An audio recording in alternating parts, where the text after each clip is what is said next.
Olá, pessoal, sejam bem-vindos a mais uma aula de Português 5. Essa é uma aula específica para a disciplina de Língua Portuguesa 5 do CEDERJ, em que eu vou abordar a aula 9 do CEDERJ, a descrição dos segmentos vocálicos. E vejam, reafirmo que essa é uma aula específica para o material do CEDERJ por conta das especificidades desse capítulo, especialmente em relação à abordagem que é apresentada sobre a transcrição fonológica dos segmentos vocálicos. Tá? Então, como vocês já estão assistindo, já estão conseguindo acompanhar aí quais são as páginas do capítulo, e eu vou começar aqui. Então, de que a gente está falando nesse capítulo? Nós estamos tratando do sistema vocálico. E há um consenso extralinguístico, né, ou seja, fora do mundo acadêmico da linguística, de que, teoricamente, nós teríamos 5 vogais no português. Aquelas que são ensinadas na escola, A, E, I, O. Só que quando a gente começa a estudar de forma mais aprofundada esse sistema vocálico, a gente percebe que essa partição em 5 segmentos vocálicos é errônea, é equivocada. E que, na verdade, o que nós temos que fazer é estudar as vogais a partir dos contextos em que elas ocorrem. Daí a gente vai ver uma série de classificações que são importantes para a gente, né? Olha só o que está aparecendo aqui. É comum ouvirmos que as vogais em português são 5, confundindo-se letra com fonema. E a gente já sabe que essa confusão não pode existir. De fato, as letras que representam as vogais são 5 no nosso sistema de escrita. Mas o número de sons vocálicos varia de acordo com a posição. Então, tem as vogais tônicas, que são aquelas vogais em que sobre as quais incide o acento mais forte. Tem as vogais pré-tônicas, as pós-tônicas mediais e as pós-tônicas finais. Isso eu estou falando da série de vogais orais. Tem um capítulo específico na apostila do CEDERJ, que é o capítulo 11, que trata sobre as vogais nasais. Então, vamos deixar essas um pouquinho mais para frente. Então, só para a gente tentar se organizar aqui, a gente vai tentar ver nesse quadro 9.1 como é que é essa divisão das vogais em português. Vogal tônica. Vejam a palavra já. Esse é um monossílabo. Se é um monossílabo, claro que ele é um monossílabo tônico. E se nesse monossílabo aqui, só existe uma vogal, porque toda sílaba tem que ter uma vogal, é o núcleo da sílaba, e essa vogal, e sobre essa vogal incide a força de intensidade maior dentro da sílaba. No português, a intensidade maior sempre vai incidir sobre uma vogal, nunca sobre uma consoante, porque a vogal é o centro da sílaba. Isso também se aplica na palavra mar, mesmo essa sendo uma sílaba travada. Quando a gente olha para palavras de sílabas, trissílabas, polissílabas, começam a aparecer outros contextos que a gente precisa observar em relação à posição sobre a qual incide a sílaba tônica. Então, nosso ponto de referência é sempre a sílaba tônica. Sílabas que vêm antes da sílaba tônica são chamadas de pré-tônica. Sílabas que vêm depois da sílaba tônica são chamadas de pós-tônicas. E essas são divididas em 2, pós-tônica medial e pós-tônica final. Só para a gente organizar a cabeça, a pós-tônica medial só vai aparecer nas palavras proparoxítonos. Então, vamos lá. Café. Na palavra café, a sílaba tônica é o fé. Então, o acento de maior intensidade incide sobre a vogal E.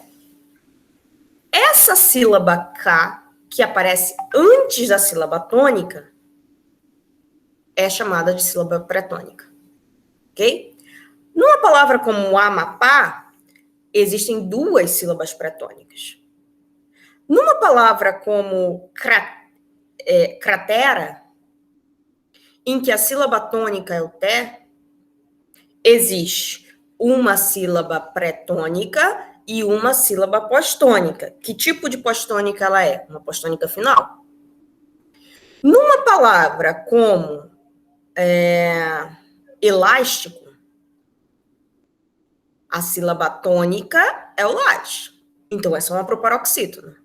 Existe uma sílaba anterior a esse lás, ela é pré-tônica. E existem duas sílabas posteriores a esse lás. Ela é a primeira dessas é pós-tônica medial e a última é pós-tônica final. Reconhecer essas posições é extremamente importante para o que vem depois, para o que a gente vai falar agora. Então, vamos lá.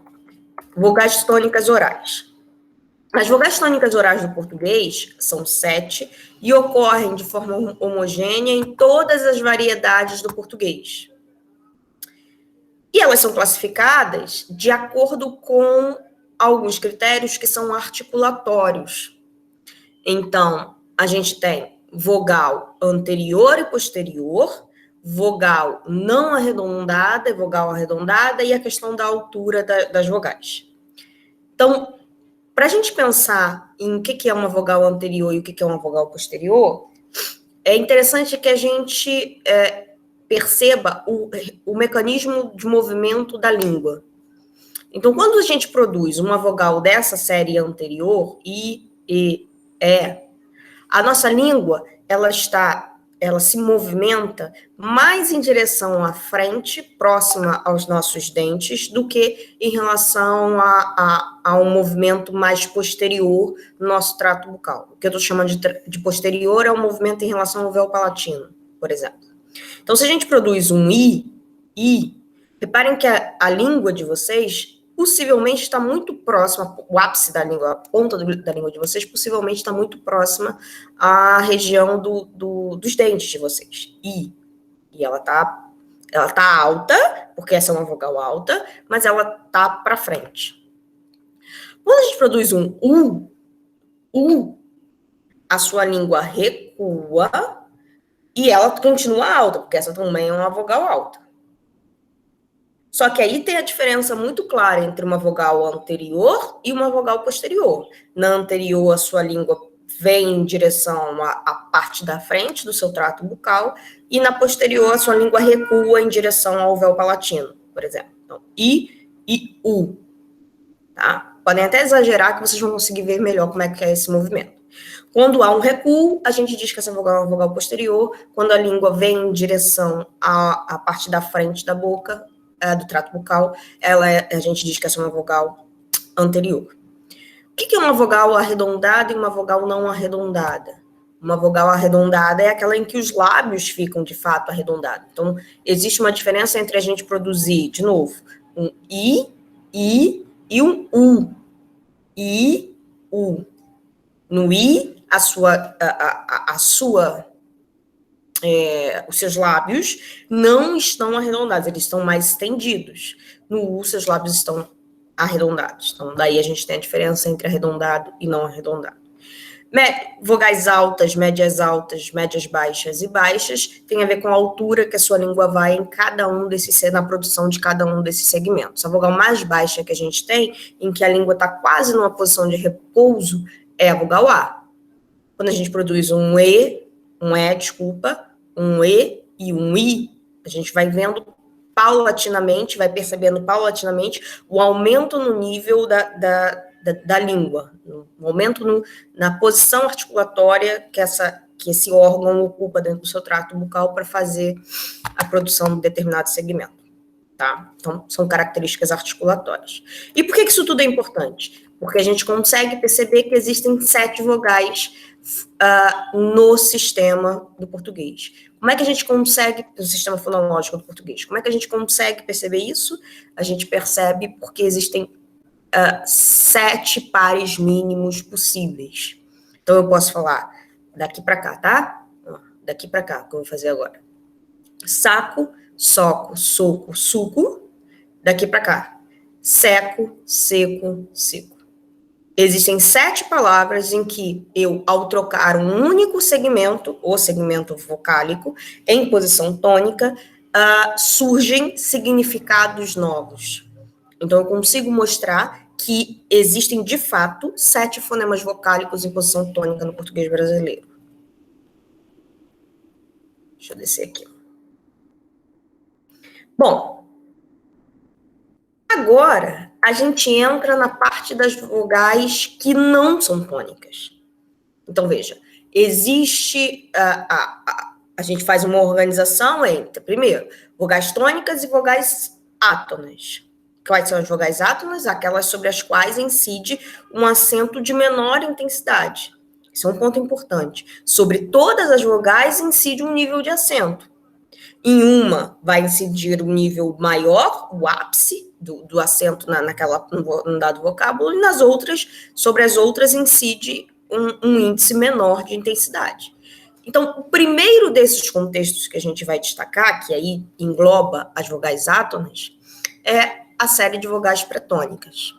Então, diferentemente das vogais orais, você verá que as vogais em posição átona irão apresentar alofonia e redução do número de fonemas. Então, vejam, a gente tinha 7 vogais em posição tônica e agora começam a aparecer 5 vogais em posição pretônica. E por que começam a aparecer 5 vogais em posição pretônica? Porque vão ocorrer neutralizações. Vejam, eu acabei de mostrar para vocês as 7 palavras em que a gente via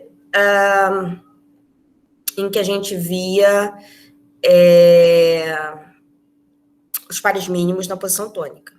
Agora, se eu disser para vocês a palavra menino, ou se eu disser a palavra menino, e se eu disser coração ou coração, a troca da média alta pela média baixa, tanto na série posterior quanto na série anterior, não implica em mudança de significado. Vejam, elas são a média alta e a média baixa são fonemas, são fonemas, como a gente viu, são fonemas distintos, como a gente viu nas vogais tônicas, mas quando a gente chega nas vogais pretônicas, elas se neutralizam, deixam de opor significado.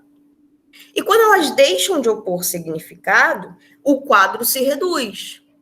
Lá nós tínhamos 7 vogais, agora nós passamos a ter 5 vogais em posição pretônica. E aí, eles vão fazer alguns comentários para vocês. O quadro de vogais pretônicas necessita de alguns comentários. O primeiro deles é o uso de parênteses em alguns símbolos. Essa notação indica que essas vogais ocorrem em contextos específicos. E aí ele vai falar sobre o A, que o A no Rio, por exemplo, ele tem uma pronúncia um pouco diferente, mas eu quero que a gente foque mais na questão das médias, das vogais médias. Outro fenômeno bastante relevante em relação às vogais pretônicas é a neutralização das vogais médias anteriores e das vogais médias posteriores. A perda de contraste fonêmico entre essas vogais, em posição pretônica, reflete uma variação regional. Vejam só, olhem os exemplos que eu dei. Eu falei menino e menino, coração e coração. Vocês já devem estar ligados, já devem estar se atentando que essa neutralização, na verdade, indica uma variação regional no Brasil. Formas mais abertas, ou seja, usando as médias baixas, coração e menino, são prototípicas de uma determinada região do Nordeste brasileiro. Essas formas com a média alta, menino e coração, são prototípicas do restante do país. Então, para o português, as vogais pretônicas, grafadas E e O, estabelecem a linha divisória entre os falares do norte, que em geral optam pela realização aberta, e os falares do sul, que geralmente realizam fechada. Lembre-se que os termos fechadas e abertas são sinônimos de média baixa e média alta, respectivamente. Então, então só para a gente tentar organizar esse raciocínio, no Rio de Janeiro, uma palavra como melado, né, essa palavra aqui vai ser produzida no Rio de Janeiro como melado, enquanto na Paraíba ela vai ser produzida como melado. Pecado e pecado, moleza e moleza, e covarde e covarde. Ok? Então, isso implica uma variação dialetal, de fato, marcando as regiões do Brasil. Outro fenômeno relacionado às vogais médias pretônicas é o alteamento. E aí é interessante porque a gente não vai dizer que tem uma neutralização, tem uma diferença. Agora a gente está indo para fenômenos que a gente vai conseguir explicar esses fenômenos por meio de alguns critérios articulatórios, né, de assimilação de traços, talvez. Ou seja, outro fenômeno relacionado às vogais médias pretônicas é o alteamento, ou seja, quando as vogais médias elevam a sua altura e passam a vogais altas. Então, vejam, a neutralização é dentro da série média. E E podem se realizar a depender da região do Brasil, como média alta ou média baixa. O e O podem se realizar também a depender das regiões do Brasil, em que o falante foi criado, né? Nem que ele nasceu, em que ele foi criado. Como, por exemplo, mas aí a gente tem um outro caso, em que as vogais médias tendem a ser produzidas como altas. Quais são as vogais altas que a gente tem na nossa língua? IU. Então, uma série média passa a ser produzida por questões fonéticas como vogais altas. Exemplos desses contextos: formiga, escola, voar, espelho. Elaine, você está produzindo com o E. Sim, vou produzir agora com as vogais altas. Formiga, escola, voar e espelho.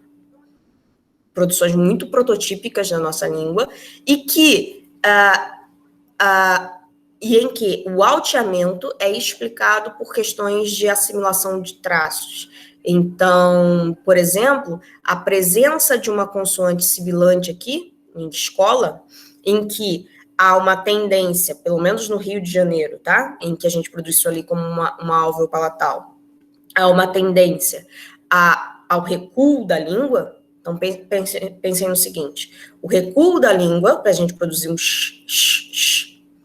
faz com que a língua se aproxime de uma altura, faz com que a língua vá em direção a uma posição muito próxima em que o I é produzido. I, sh, ok? Então, esse mecanismo articulatório propicia a assimilação de determinados traços fonéticos. E aí, por uma questão de organização, né, a gente acaba produzindo como um I e não como um E. Então, tem uma assimilação de traços ali. Mesma coisa se aplica em espelho, mesma coisa se aplica em voar. Tem alguns condicionamentos mais claros para esse fenômeno. Você pode notar que as vogais médias O e O, O e O, E e E, são pronunciadas como vogais altas. É interessante ressaltar que esse processo fonético é comum em todas as variedades do português brasileiro. E existe um outro tipo de alteamento, mas esse tipo de alteamento é um alteamento específico, esse que eu vou mostrar agora. É um alteamento específico, por quê? Porque ele tem relação com a vogal que está presente na sílaba tônica. Reparem todas as palavras que estão listadas aqui: menino, pepino, estudo, comida, espuma. Em todas elas, a vogal da sílaba tônica é uma vogal alta. Então, o que acontece com a vogal da sílaba pré-tônica é que ela assimila o traço de altura da vogal tônica. Se a vogal tônica é uma vogal alta, a vogal pré-tônica passa a se realizar como uma vogal alta. Menino, pepino, estudo, comida, espuma. Ok?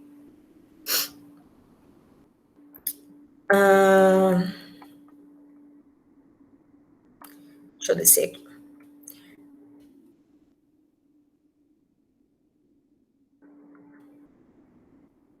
Aí, tem uma questão bastante importante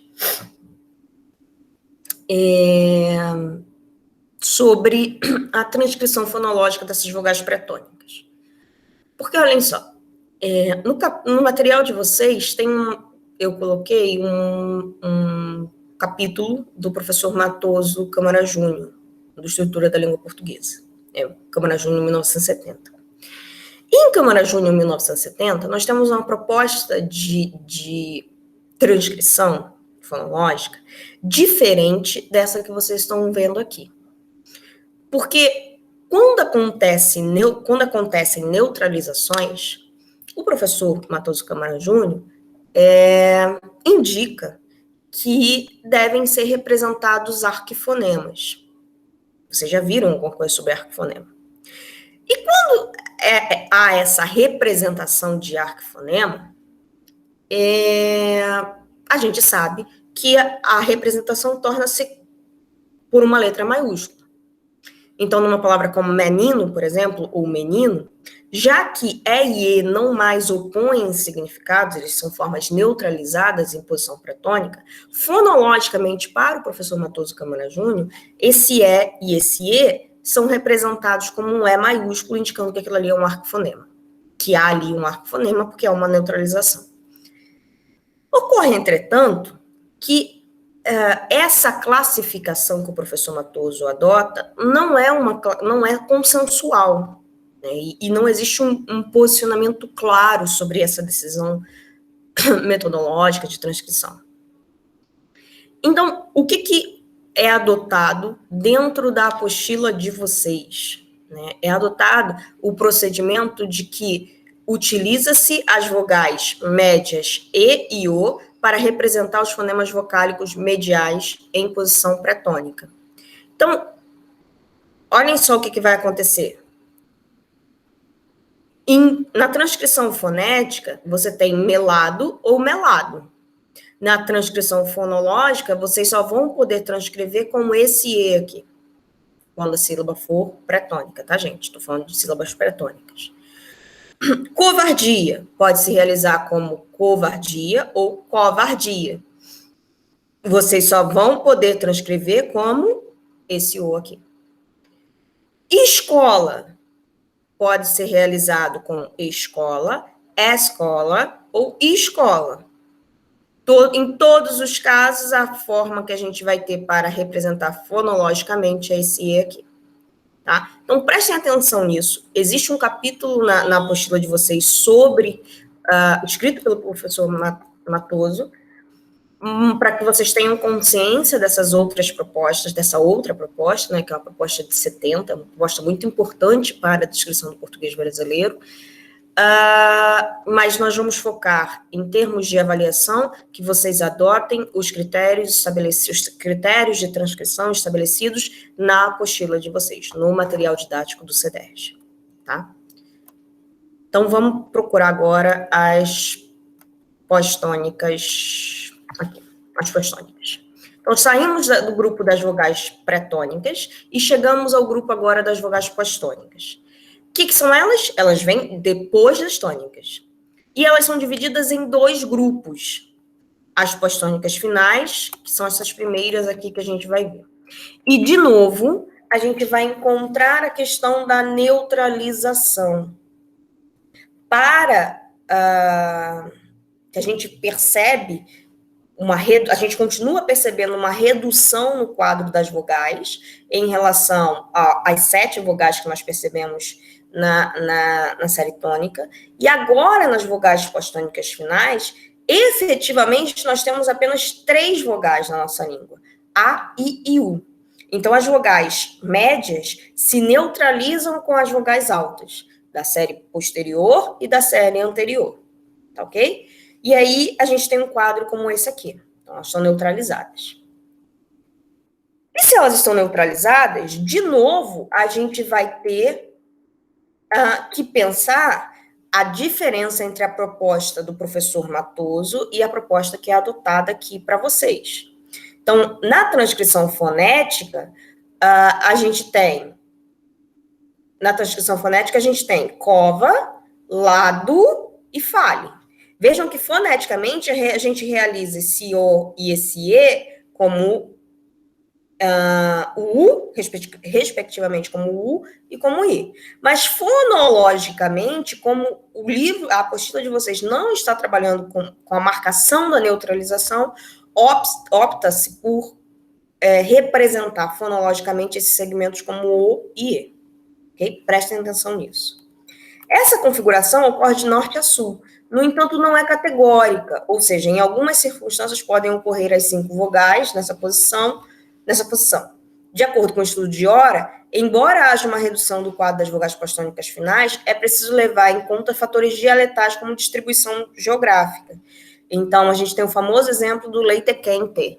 Se tem alguém na nossa turma que é do Rio Grande do Sul ou de determinadas regiões mais ao sul do Brasil, a gente percebe claramente quando está falando com o gaúcho. Por quê? Porque a vogal final dele se realiza como um E, leite quente, ok? Gato. E a vogal final posterior se realiza como U, enquanto no restante do Brasil a realização é como U. No caso de sílaba travada, o enfraquecimento da vogal postônica ocorre apenas quando a palavra termina com as letras S ou X. Então, eu tenho travessuras, flores, que se realizam como flores, frutos, que se realizam como U, e tórax. Deixa eu descer aqui. Para achar a postônica média. Isso aqui. E aí a gente tem um último grupo, que são as postônicas mediais. Como você já sabe, sobre as vogais postônicas mediais, ocorrem entre as sílabas. As vogais postônicas mediais ocorrem entre as sílabas tônicas e a sílaba átona final, apenas em palavras proparoxítonas. Por quê? Quando há uma palavra proparoxítona, a sílaba tônica é a antepenúltima. Então, entre a sílaba tônica e a última, há uma sílaba sendo inserida. Daí, essa é justamente essa sílaba que fica entre a tônica e a última que a gente chama de postônica medial. Esse grupo apresenta grande variação de pronúncia, principalmente influenciada pelo estilo de fala ou estilo formal. Em situações formais, a maioria dos dialetos produz as vogais A e E na posição postônica medial. Em alguns dialetos, como por exemplo na região norte, as vogais E e O ocorrem em posição postônica medial em estilo formal. O quadro a seguir ilustra essas duas possibilidades. Então, a gente pode ter, no dialeto 1, a gente pode ter sôfrego, ou número, ou, sei lá, êxodo ou êxodo, pérola ou pérola, ok? Dá para perceber essa diferença de acordo com a posição, quer dizer, dá para perceber a possibilidade de realização como média alta, ou como média, ou como vogal alta, dentro das vogais pretônicas mediais. E aí, aqui eu acho que começam os exercícios de vocês, eles finalizam com os exercícios e a conclusão. Vimos nesta aula que a realização das vogais orais no português do Brasil é influenciada por fatores dialetais, por grau de formalidade e por questões estruturais, sílabas átonas e tônicas. E aí, na próxima aula, a gente vai dar uma olhada nas questões das consoantes, com base no dialeto carioca do português. Então, essa aqui foi a aula sobre... Essa aqui foi a aula sobre o sistema vocálico e a gente vai agora para a aula 10.